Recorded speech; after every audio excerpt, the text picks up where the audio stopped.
हमारी श्री जी कितनी कृपालु, कितनी दयालु, कितनी जल्दी रीझ जाती हैं। वो एक पद की एक पंक्ति आती है ना, हमारे यहाँ एक भजन गाया जाता है, वृषभानु की किशोरी वो तो गैया होते भोरी, प्रीत जान के हूँ थोड़ी तो है राखेगी शरण, मन भूल मत जइयो श्यामा प्यारी के चरण। किशोरी जी बड़ी भोरी हैं। और यहाँ को प्रसंग कैसे है, एक बार जन्माष्टमी थी तो श्री हमारी श्यामा जू नंदगांव गई, लाला को जन्मदिन है, हम भी बधाई दिया मैं। और वहां जाकर के जब किशोरी जी ने देखा तो नंद नंदन को सब लोग बधाइयां दे रहे थे, भैया जन्माष्टमी की। किशोरी जी भी बधाई देवे गई। नंद नंदन क्या कर रहे थे कि सामने आने वाले लोग जो उनको बधाई दे रहे थे वो अपना हाथ आगे करें या अपना वस्त्र का भाग आगे करें या अपना पल्लू आगे करें या कोई पात्र आगे करें, उसको ठाकुर जी भर देते थे। किशोरी जी टेढ़ी नजर से देख रही, समीप गई तो मधुमंगल श्रीदामा आदि बोले, हमारे लाला को हृदय देखो श्री जी, आपने जो जैसो पात्र लेके आ रहा हो हमारो लाला वाकू भर भर के दे रहा है। ठाकुर जी बोली, ये हृदय को स्वरूप ना होए करे। हृदय को स्वरूप तो ये है कि भैया जो जितनो पात्र लाए उतनो मत भरो, अपनी तरफ से बड़ो पात्र दे के वाकू भी भर के दो। या में कौन सी निर्मलता, कोई ने हाथ आगे किए, अब बेचारे को हाथ इतना छोटो कि वहां में 2 लड्डू आ सके तो बेचारे को 2 ही मिलेगा। अब कोई पात्र बड़ो लिया है तो वाकू भर के दे रहे हैं। अरे हमारे श्याम सुंदर को भाव तो ऐसा होना चाहिए, बड़े बड़े पात्र लेके आओ, सबन को पात्र दो और फिर वाकू भरो, तब उन पर कृपा करो।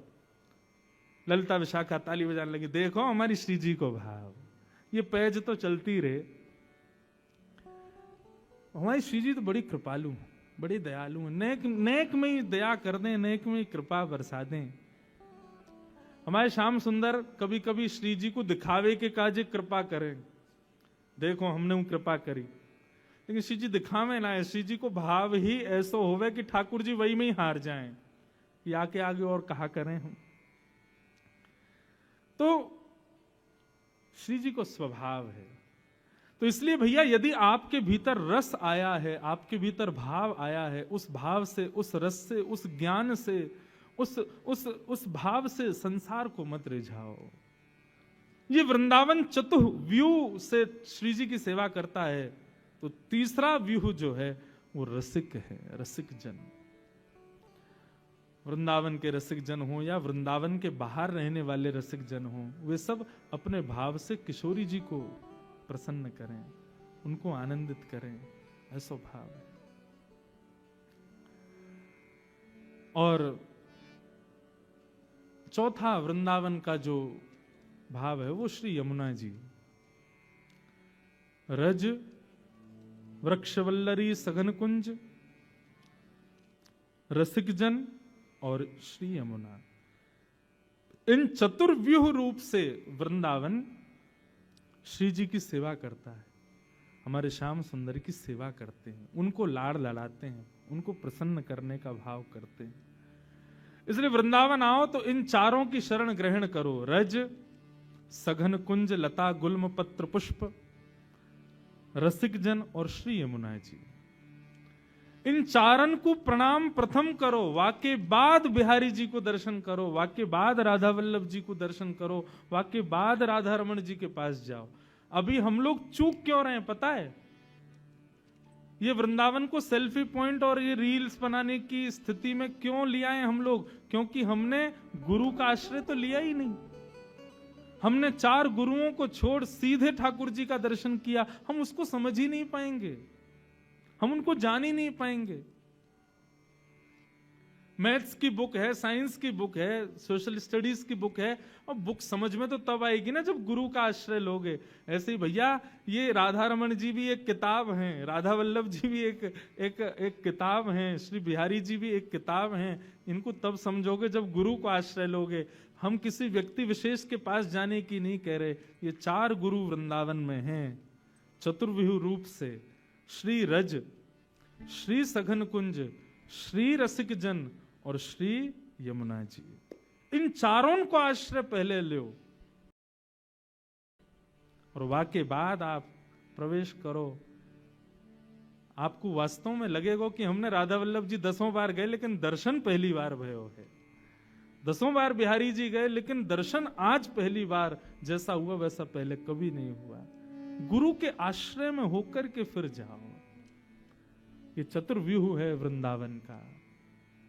इनके आश्रय के बगैर वृंदावन जाना एक प्रकार से व्यक्ति वंचित हो रहा है उस महाभाव से, उस महारस से। और बंधुओं, हमारा वृंदावन जो है ना, मैं एक बात कहा करता हूं अपनी कथा, ब्रजवासी वो नहीं जो ब्रज में रहे, ब्रजवासी वो जिनके चित्त में ब्रज रहे। नागपुर के लोग हैं कई यहां बंबई से भी आए हैं, कई यहां कलकत्ता से भी आए हैं, दूर दूर से सब लोग आए हैं। आप कहीं भी रहो, सदा ब्रज आपके चित्त में है। तो आप विश्वास मानो, जब ब्रजवासियों की अटेंडेंस रोज होती होगी ना, तो उन ब्रजवासियों की अटेंडेंस में 500-600 तो नागपुर के लोगों की भी अटेंडेंस हो जाती होगी। क्यों? बोले शरीर से भले ही नागपुर में थे, चित्त से तो वृंदावन में ही थे ना। 200-300 लोग कलकत्ता की भी अटेंडेंस लगाते होंगे, भले ही देह से कलकत्ता में थे लेकिन चित्त से तो वृंदावन में थे ना। 100-150 लोग बंबई के भी अटेंडेंस लगाते होंगे, देह से भले ही कहीं भी थे, चित्त से तो श्री धाम में थे ना। और निश्चित अभी वृंदावन की गणना चित्रकेतु कर रहे होंगे ना, प्रेजेंट लगा रहे होंगे कौन कौन आया। निश्चित ही चितनविश हॉल में बैठे हम सब की भी गणना हो ही गई होगी, क्योंकि बैठे भले कहीं भी हैं, वृंदावन को याद तो कर रहे हैं ना। आप चाहे नागपुर रहो, बंबई रहो, कलकत्ता रहो, यहां रह करके भी इन चतुर्व्यूह का स्मरण नित्य करो। ब्रज की रज, ब्रज के लता गुल्म पत्र पुष्प, ब्रज के रसिक जन और श्री यमुना जी। इन चारों को कोई व्यक्ति यदि नित्य प्रणाम करे, तो मुझे ऐसा लगता है कि श्री जी और हमारे ठाकुर जी फिर उसको कितना भी अभागा हो उस पर कृपा करेंगे निश्चित, क्योंकि ये योग्य बनाते हैं उनके।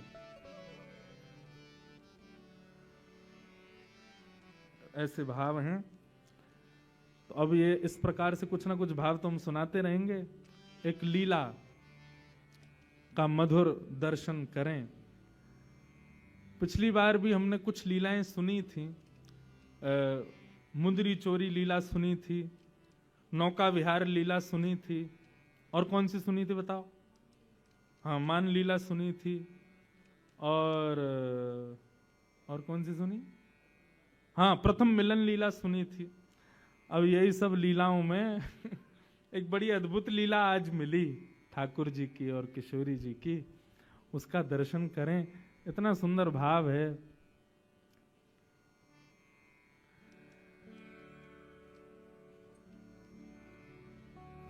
सूरदास जी का भाव है और बहुत सुंदर है। ऐसा भाव है कि भैया श्री कीर्ति मैया,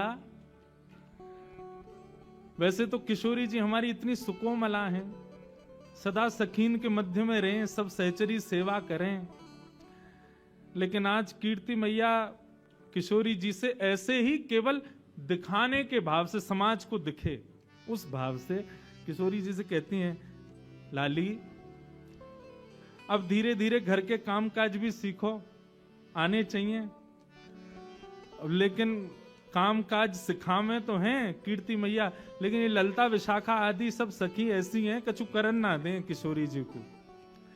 लेकिन आज किशोरी जी हट करके बैठी हैं कि नहीं, आज मैया जो कार्य कहेगी हम जरूर करेंगे।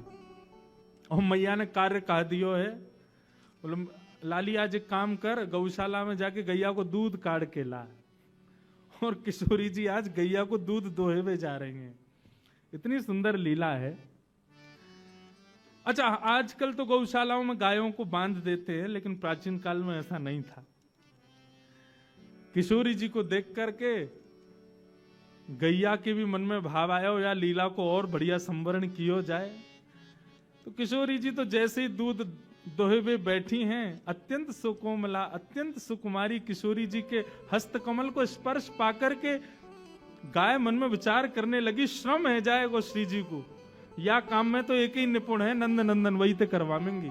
तो गैया वहां से भागी, अब पीछे पीछे श्री जी भाग रही हैं, ललता विशाखा भाग रही हैं, गैया को पकड़वे को। इतने में ही सघन कुंज में सामने नंद नंदन दिखाई दिए हैं। नंद नंदन ने जैसे ही देखो सोई किशोरी चिल्ला के बोली, अरे नेक मेरी गैया को पकड़ो, दूध दोहनो है, अरे नेक या को पकड़ लियो। इतने में ही ठाकुर जी ने महाराज अपने सुंदर पराक्रम से वह गैया को पकड़ लियो और गैया को पकड़ के बोले, कहो श्री जी कहा सेवा करें आपकी। बोले, आज मैया ने हमको सेवा दी है कि जाओ गैया को दूध दोहे के लाओ। हम दूध दोहे में आई हैं, लेकिन ये गैया रुके ही नहीं रही है। ठाकुर जी बोले, दूध धोना आवे तुम पे? बोलो, क्यों नहीं आवे, नेक दोहे के दिखाओ। अब जैसे ही श्री जी फिर छुए बैठी, गैया फिर भागने लगी। तब ठाकुर जी कह रहे हैं, देखो हम दोहे के दिखाएं आपको, गैया को दूध कैसे दोहो जाए। और वही भाव को श्री सूरदास जी महाराज वर्णन कर रहे हैं, अति सुंदर। सब लोग गाओ। कौन दुहावे गैया तुम पे, कौन दुहावे गैया तुम पे, कौन दुहावे गैया तुम पे, कौन दुहावे गैया तुम पे, लिए रहत हो कनक दोहनी, लिए रहत हो कनक दोहनी, लिए रहत हो कनक दोहनी, लिए रहत हो कनक दोहनी, बैठत हो पैया तुम पे, बैठत हो पैया बैठत हो अध पैया तुम पे, बैठत हो अध पैया, कौन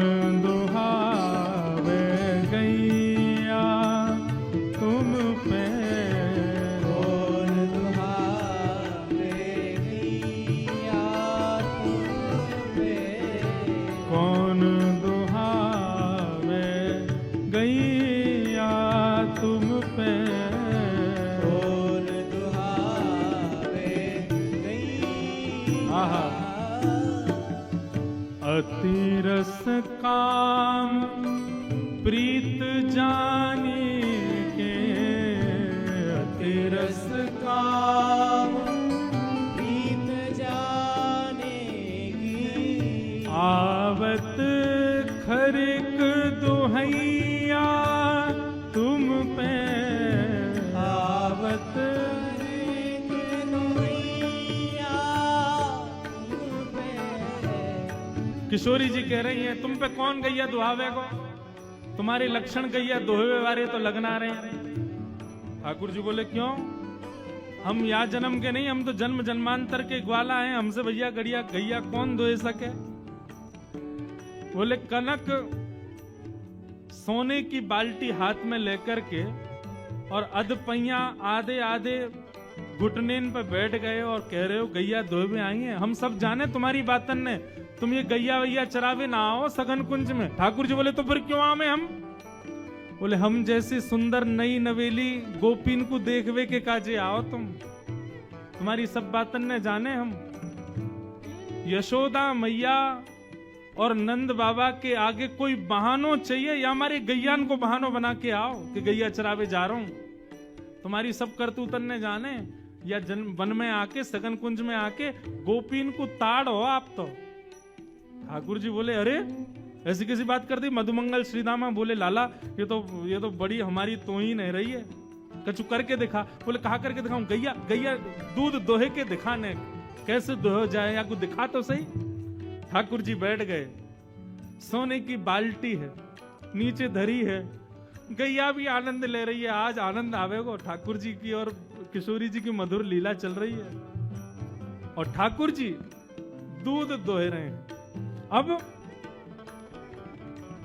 दूध दोह तो रहे हैं, अब थोड़ी देर तो दूध काटते काटते बाल्टी में जावे, लेकिन जैसे ही श्री जी सामने आवे, सो दूध की बाल्टी से वो धार अलग हटके नीचे जमीन पे गिरने लगे।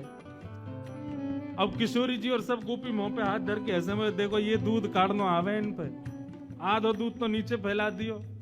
सूरदास जी वर्णन कर रहे हैं, इत चितवत उत धार चलावत, इत चितवत उत धार चलावत, इत चितवत उत धार चलावत, इत चितवत उत धार चलावत। अरे लाला, तेरा ध्यान कहीं और है और धार कहीं और कुछ चला रहा है। यही सिखायो मैया तो है, यही सिखायो मैया तो है, यही सिखायो मैया तो है, यही सिखायो मैया। तुम पे कौन दुहावे गैया, तुम पे कौन दुहावे गैया, तुम पे कौन दुहावे गैया, तुम पे कौन दुहावे गैया। सब सखी और किशोरी जी कह रही यही सिखाया तुम्हारी मैया ने। ठाकुर जी बोले का है वो? बोले नीचे देखो। ठाकुर जी का चित्त वृत्ति तो किशोरी जी में ही लगी भई है। अब भले ही प्रकट करके दिखा रहे हैं कि भैया देखो मुंह पे कितना आवे, लेकिन जहां जहां किशोरी जी घूम रही हैं वहीं वहीं ठाकुर जी को ध्यान जा रहा है, और वह कारण से दोहे तो रहे लेकिन बाल्टी की जगह नीचे गिर रहा है सब रो। तो यही सिखाया हो तुम्हारी मैया ने। किशोरी जी खींचन लगी, मेरी गैया को सबरो दूध फैला दियो। कीर्ति मैया ने कही कनक बाल्टी भर के लियो, और या कौन के पल्ले लियाई में गैया को सबरो दूध नीचे फैला दियो। ठाकुर जी बोले मेरी मैया ने गैया दोहिनो सिखायो कि नहीं सिखायो, लेकिन तेरी मैया ने कहा सिखायो ये मुझको पता है। किशोरी जी बोली कहा सिखायो मेरी मैया ने? सूरदास जी वर्णन कर रहे हैं, सूरदास प्रभु झगड़ो सीखो, सूरदास प्रभु झगड़ो सीखो, सूरदास प्रभु झगड़ो सीखो। तेरी मैया ने तो को गुस्सा कर वो सिखाया है। ठाकुर जी बोले तुम्हारी मैया ने तो तुमको गुस्सा कर वो सिखाया। इतने में मधुमंगल पूछो लाला गुस्सा भी ऐसो वैसो ना कर रही हैं तो कैसो कर रही हैं? बोले ज्यों घर खसम गुसैया तो पे, ज्यों घर खसम गुसैया तो है। लाला जैसे घर के खसमते बाकी घरवारी रूठे ना, बातें लड़े काहे, ऐसी श्री जी तोते लड़ रही है। हाँ बोले यार यही बात सही है, बिल्कुल सही कह रहे हैं। अब तो श्री जी और सब सखी बोली इन दारी के इनको काउ देना हाथ दिखाना पड़ेगा। कछु तो कछु भाव निकाले। कौन दुहावे गैया तुम पे, कौन दुहावे गैया तुम पे, कौन दुहावे गैया तुम पे, कौन दुहावे गैया। बोलो युगल बिहारी सरकार की। ऐसी ऐसी लीला हमारे ब्रज की है। सब सखा और सब सखी भी वामे रस को वर्धन करें, विक्षेप ना करें। वो लाला श्री जी तो पे ऐसे गुस्सा करें, बुरो मत मानियो, जैसे कोई खसम पे वाकी घरवारी गुस्सा करे। हमें तो ऐसा लगा ये अधिकार मान चुकी हैं। सब सखी ललिता विशाखा पीछे डंडा लेके भागी, बोले भाई बताएं ज्यादा संबंध बना रहा है, हमारी श्री जी या कार्य कलूटे को खसम मानेंगी अपनों। जैसे तैसे लड़ते झगड़ते हुए ठाकुर जी ने आधी बाल्टी दूध भर दिया। अब श्री जी को तो ले जाके कीर्ति मैया को देना था, देखो हमने दूध काढ़ो है। अब जैसे ही दूध काढ़ करके अब दूध पूरा है गया, गैया चली गई और दूध के झागन को ठाकुर जी बढ़िया मिला रहे हैं। वाह देख कहा बढ़िया दूध निकालो। श्री जी बोली लाओ चलो अब दे दो। ठाकुर जी बोले नहीं मिलेगो, ये तो हमने निकारो है, हमारे सब ग्वाल बाल भूखे हैं, हम भूखे हैं, हमारे सबरे बंदर भूखे, हम पीवेंगे या को। ललिता विशाखा क्रोध करने लगी, बोले अभी बताएं तो को पीवे को दूध, अपने घर को गैया को पी, हमारी गैया को काई को पी रहा है। ठाकुर जी बोले निकारो कौन ने, निकारो हमने तो हम पीवेंगे, और ये हमारे सखा सबरे बेचारे सुबह से भूखे प्यासे दूध पीवेंगे, बढ़िया बढ़िया काढ़ो हमने। अब तो किशोरी जी चरणन में बैठ गई, बोले भैया अब यहाँ लड़वे तो काम नहीं चलेगो, ने थोड़ी सी अपनी लाज जाए तो कोई बात ना, ने माफी मांग लो, क्षमा मांग लो।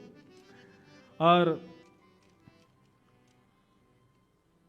दोहनी नहीं देत करते हरी, हाहा करी पैर पाए।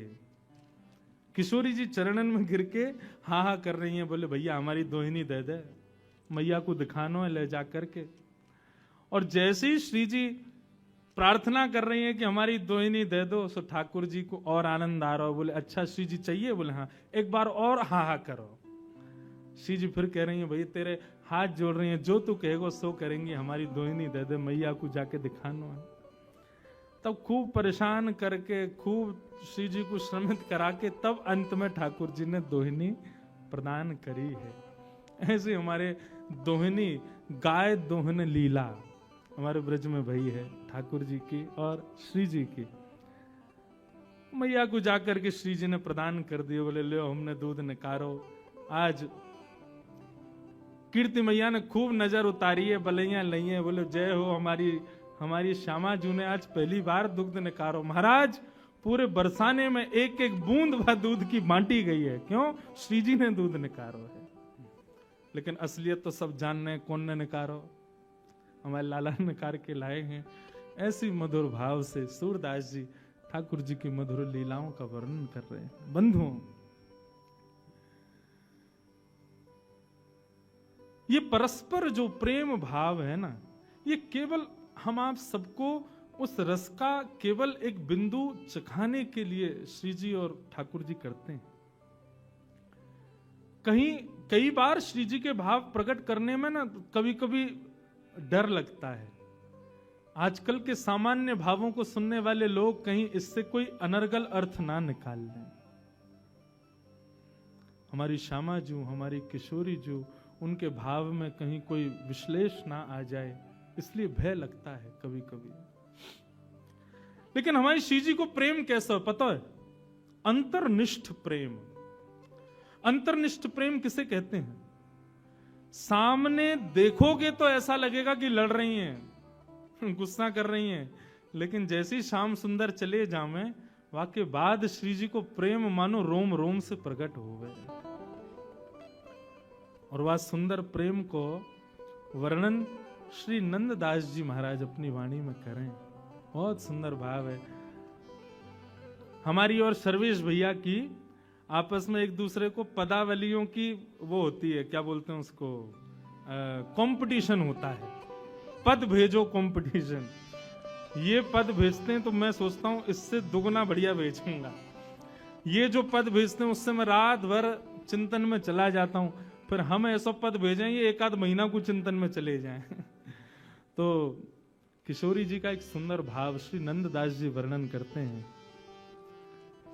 किशोरी जी का प्रेम कैसा। अब गैया दोह के तो आ गई वापस, वहां तो खूब लड़कियां आई, झगड़ के आई हैं श्याम सुंदर से, लेकिन अब एकांत में जब बैठी हैं तब श्याम सुंदर को स्मरण करते हुए किशोरी जी कितने सुंदर भाव कह रही हैं। आहा,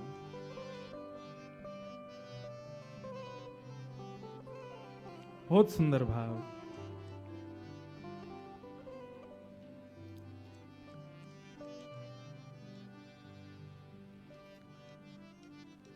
मैं पछहार रही बहू तेरो,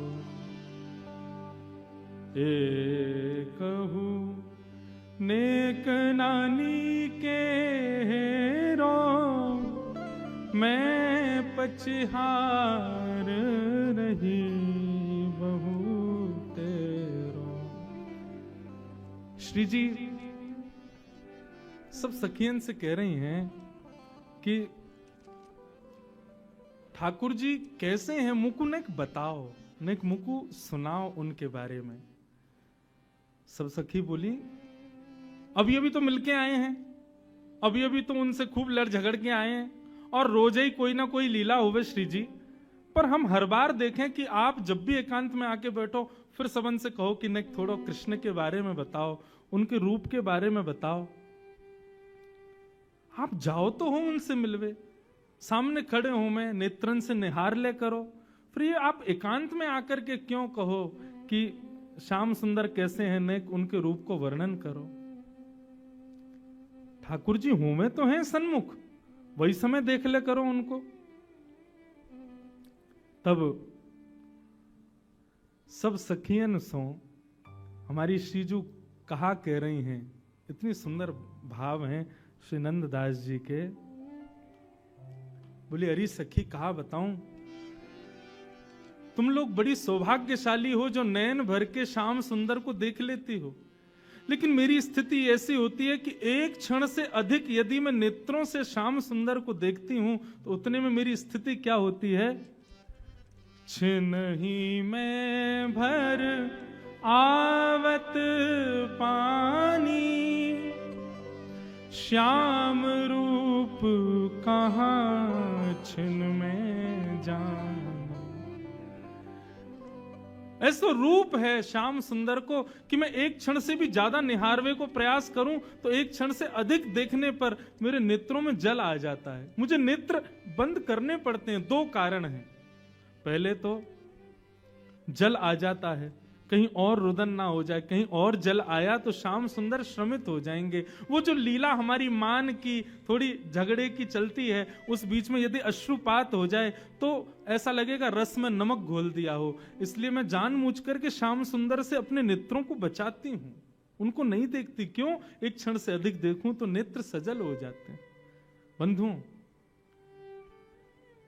श्री जी के प्रति श्याम सुंदर के भाव सुनोगे ना, सुख मिलेगा, लेकिन श्याम सुंदर के प्रति श्री जी के भाव सुनोगे ना, नेत्र सजल हो जाएंगे।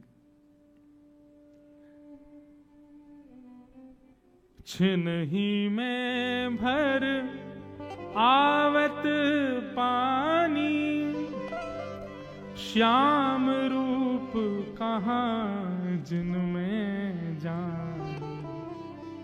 एक क्षण में ही मेरे नेत्र सजल हो जाते हैं, मैं उनके रूप को निहार नहीं पाती हूं। और दूसरा भाव क्या कहती हैं? दूसरा भाव मैं ठाकुर जी को इसलिए नहीं देख पाती, नयन दो छवि अमित अगाधा।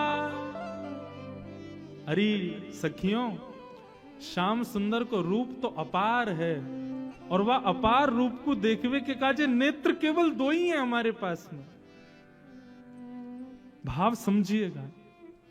नयन दो छवि अमित अगाधा, और उसमें भी तापर पलक करत हैं वाधा। एक तो इतने सुंदर श्याम सुंदर, और उनको देखवे के काजे या जड़ विधाता ने दो ही आंख दी है, और इन दो आंखन से भी उनको निहारवे को प्रयास करें तो जल तो आ ही जावे, वाद से पहले ये पलक भी बाधक बन जाती है। बीच बीच में देखते देखते आंखें भर आती हैं, और उसके अलावा भरें भी ना तो आंखें श्रमित हो जाती हैं, तो पलक गिर जाती हैं। श्याम सुंदर सामने हो और उस समय पलक गिरती हैं, तो गोपियां गोपी गीत में कहती हैं, त्रुटिर युगायते त्वाम पश्यताम जड़ उदीक्षताम। अरे जड़ विधाता, तू जानता नहीं था कि श्याम सुंदर हमारे सामने आने वाले हैं? तूने ये पलक क्यों बनाई? आपको पता है देवताओं में और मानव में अंतर क्या है? देवता अनमिष होते हैं, उनके पलक नहीं होती। मतलब स्वरूप तो ऐसा ही होता है, लेकिन जैसे हमारी पलक गिरती रहती है ना, ऐसे देवताओं की पलक कभी गिरती नहीं है। किशोरी जी कह रही हैं, अमित छवि और वाकु देखवे का जे नेत्र दो, और इन दो नेत्रन में भी सखी तामे पलक करत हैं बाधा। कैसे निहारूं उनको, कैसे देखूं? या हमारे मैं आप लोगों से प्रार्थना करूं कि मुझ को कृष्ण के भाव सुनाओ, उनके रूप को वर्णन सुनाओ, उनके अंग प्रत्यंग को वर्णन सुनाओ, क्योंकि देखवे की सामर्थ्य मेरी नहीं है। श्री जी के इतने सुंदर भाव। श्री जी कहती हैं, अब एक सखी बोली, तो श्री जी बा कारे कलूटे को देखवे निकाय को है। अरे आप इतनी सुंदर हो, आप तो अपना प्रतिबिंब ही देख ले करो। आपको प्रतिबिंब को जो स्वरूप है ना, वह स्वरूप को ही नेक सांवलो बना दिया जाए तो ऐसा लगेगा श्याम सुंदर ही है। आप तो खुद को ही देख ले करो। वह नंदनंदन को देख के कहा करना है आपको। तब श्री जी कहती हैं, जो ब्रज दीनो जन्म हमारो। अरे सखियों ध्यान से सुनो, यदि ब्रज में हमारा जन्म हुआ है तो ब्रज में जन्म लेने का एक ही कारण है। क्या? जो ब्रज दीनो जन्म हमारो, देखन को मन मोहन प्यारो। ब्रज में जन्म खाने पीने हंसने बैठने घूमने फिरने के लिए नहीं हुआ है। इस ब्रज में जन्म केवल श्याम सुंदर मनमोहन को देखने के लिए ही हुआ है। उनको नहीं देखेंगे तो कैसे काम चलेगा? हमारे यहां तो ब्रज की गोपियां श्रीमद् भागवत के वेणु गीत में कहती हैं, कभी अवसर मिलेगा ना लाल जी के ससुराल में वेणु गीत भी सुनाए। श्री जी तो आ ही जावे। वेणु गीत भी बहुत सुंदर है श्रीमद् भागवत का। गोपी गीत सबने सुना है, लेकिन भागवत के कई ऐसे अप्रकट गीत हैं, उनका भी अद्भुत भाव है। जैसे वेणु गीत, युगल गीत, श्रीमद् भागवत के ऐसे। अब वेणु गीत में क्या होता है? ठाकुर जी वन चरा रहे हैं गैया में, वन में चरा रहे हैं गैया, और वहां बैठकर के वेणु वाद्य कर रहे हैं। उस वेणु की ध्वनि को सुन करके गोपियां नेत्रबंद करती हैं, और नेत्रबंद जैसे ही करती हैं तो हृदय में ही ठाकुर जी की वो छवि प्रकट हो जाती है जो वन में लीला हो रही है, और उसका वर्णन गोपियां करती हैं। अब श्याम सुंदर ऐसे चल रहे हैं, अब श्याम सुंदर ये लीला कर रहे हैं, वही वेणु गीत है। वेणु गीत में गोपियां कहती हैं, अक्षणवताम फलमिदम न परम विदाम। बोले भैया ये नेत्र किस लिए मिले हैं? सूरदास जी का पद है ना, देखो चाहत कमल नयन को, निस दिन रहत उदासी अखियां, हरि दर्शन की प्यासी प्यासी, हरि दर्शन की प्यासी अखियां, हरि दर्शन की प्यासी। श्याम सुंदर को निहारो। किशोरी जी कह रही हैं,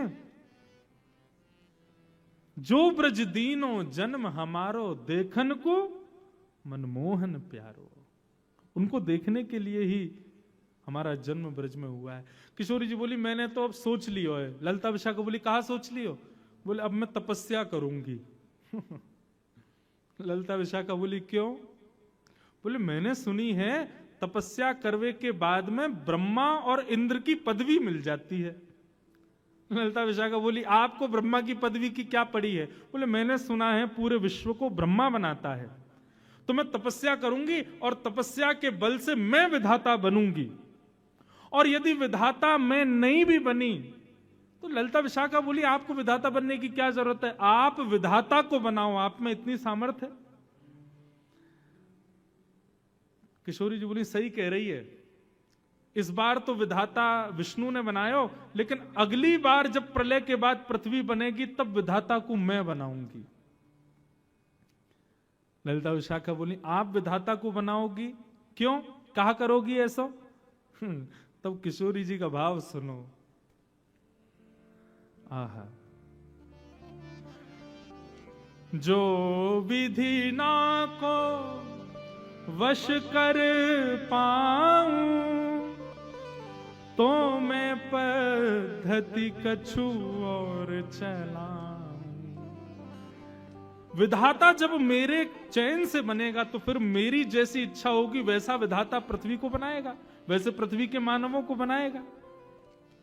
बोले अच्छा, तो आप विधाता से कैसे मानव बनवाओगी? बोले या विधाता ने तो 2 आंख वाले मानव बनाए, लेकिन जब मैं विधाता को बनाऊंगी या मैं विधाता बनूंगी तब रोम रोम प्रति नैन बनाऊं। मैं विधाता को आज्ञा करूंगी कि भैया मानव बनाइयो, लेकिन मानव के जितने तेने रोए बना दिए ना बेमतलब के, कहा काम है इनको, इन प्रत्येक रोम में नेत्र प्रकट कर दियो। रोम रोम प्रति नैन बनाऊं, क्यों? ताकि अमित अगाधा स्वरूप जो श्याम सुंदर को है हमारो अंग अंग वाको दर्शन करे, हमारो अंग अंग वाको निहारे। और सखी ने को एक और बात सुन, रोम रोम प्रति नैन बनाऊं, और उसमें भी इकटक रहें, ये नेत्र सदा खुले रहें, श्याम सुंदर को देखते रहें, उसके लिए पलक न बनाऊं।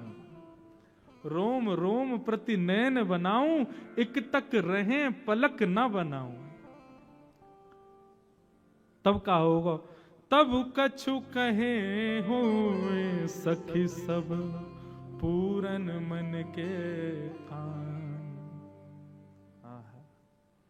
किशोरी जी कह रही हैं तब हमारी मन की मनोकामना पूरी होगी, और उस समय जब हमारे रोम रोम में नेत्र होंगे, बिना पलक के नेत्र होंगे, और जब श्याम सुंदर हमारे सामने आएंगे तब अपने प्रत्येक रों से उनका दर्शन करेंगे, तब हमारे मनोरथ पूर्ण होंगे, तब हमारी मनोकामना पूर्ण होगी। अब देखो, कृष्ण सन्मुख की किशोरी जी और कृष्ण विमुख किशोरी जी के भाव। आप यूं मत सोचियो कि हमारी किशोरी जी को कृष्ण के अधीन बता रहे हैं ये, रुक जाओ कल अभी आ जाएगा तो ठाकुर जी को अधीन बता देंगे। वहां में कोई अंतर थोड़ी, दोनों एक दूसरे के अधीन हैं, सदा एक दूसरे के सुख के भाव में तो विराजमान रहते हैं। हमारे बिहारिन देव जी तो एक पद में वर्णन करते हैं कि भैया ठाकुर जी मुकुट क्यों पहनते हैं पता है? अच्छा, मुकुट भी पहने तो सीधो पहनने बाद टेढ़ो क्यों पहने? तो बिहारिन देव जी का वो पद है, कल सुनाऊंगा, वो पद मुझे स्मृति में नहीं, उसमें बिहारिन देव जी का भाव है कि वो टेढ़ा मुकुट इसलिए पहनते हैं ताकि किशोरी जी जब संग चलें तो कहीं धूप की छांव, धूप के प्रकाश से किशोरी जी के चरणन में श्रम ना आ जाए, इसलिए छतरी पकड़वे को इतनो अभी समय ना है, तो अपने मुकुट को ही ऐसो टेढ़ो करके चलें कि मानो श्री जी जब चलें तो उनकी श्री जी के चरणन के ऊपर छतरी को काम ठाकुर जी को मुकुट करते हुए चले, ताकि श्री जी के चरणन को धूप के सूर्य के प्रकाश से कोई श्रम नहीं आ जाए। दोनों ही अधीन हैं। ऐसे भवसागर में गोते लगवा देंगे महाराज की जीवन भर उससे कभी निकल नहीं पाओगे। ऐसे हमारे श्री जी और ठाकुर जी के मधुर भाव हैं। आहा,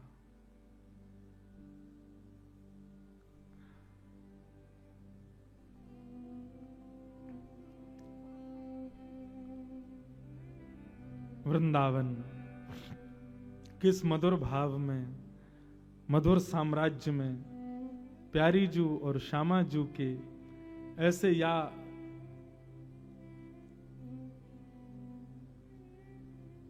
बिना किसी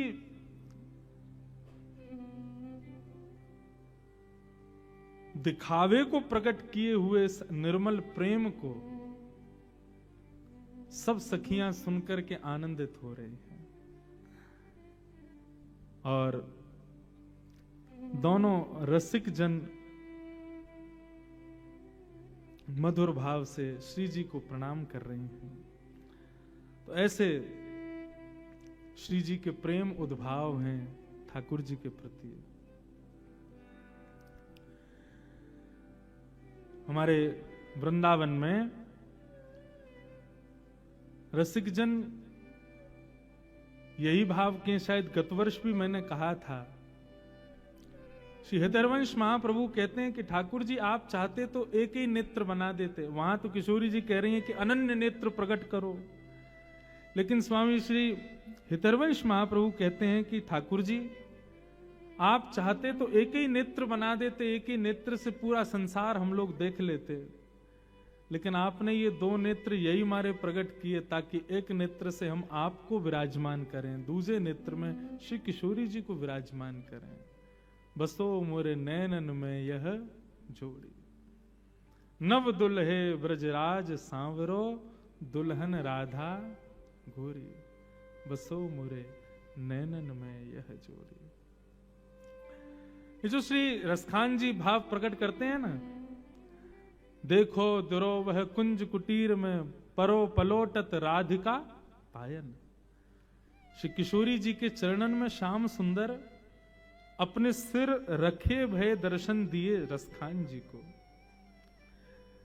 ये भाव भी ठाकुर जी कोई ना कोई लीला ऐसी ढूंढते रहते हैं जिसके कारण से किशोरी जी के सन्मुख जाने का और किशोरी जी को प्रणाम करने का अवसर मिले। श्याम सुंदर उससे चूकना नहीं चाहते हैं। ऐसी एक लीला हमारे ब्रज के रसिक जन सुनाते हैं। एक बार बरसाने में लाल जी कोई ना कोई बहाने ढूंढते रहे, कैसे निज महल में जाऊं, कैसे दर्शन करके आऊं। तो हमारे मलूक दास जी महाराज, उनका एक बड़ा सुंदर भाव है। ठाकुर जी जोगी बनकर के बरसाने गए और बरसाने जाकर के वहां जोगी बनकर के श्री किशोरी जी का दर्शन किया। शायद भाव मैंने गत वर्ष भी सुनाया था, जोगी रंग मीनाया अच्छा श्रृंगी नाद बजाया।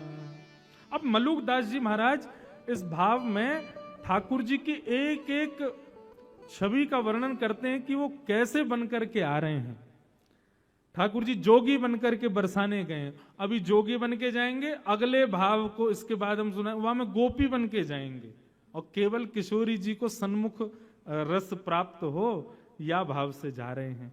श्री मलूक दास जी का भाव है, सब लोग गाओ, बड़ा प्यारा भाव है। ठाकुर जी कहें कि भैया हम कृष्ण बन के जावें तो कोई ना कोई रोक दे, दुनिया भर की बात बनावे, श्री जी भी हमसे लड़े झगड़े, या हमारे रूप बदल के चलो। तभी ठाकुर जी ने नंदगांव में एक जोगी को देखा, घर घर जाके हाथ देख करके महाराज भविष्य बता रहा है। ठाकुर जी बोले ये बढ़िया है, मधुमंगल श्रीदामा ऐसी पोशाक लाओ हमारे काजी। बोले क्यों, हम भी जोगी बन के जाएंगे। बोले क्यों, किशोरी जी की हाथ रेखा देख के आमे ने बता के आमे उनको भविष्य कैसा है।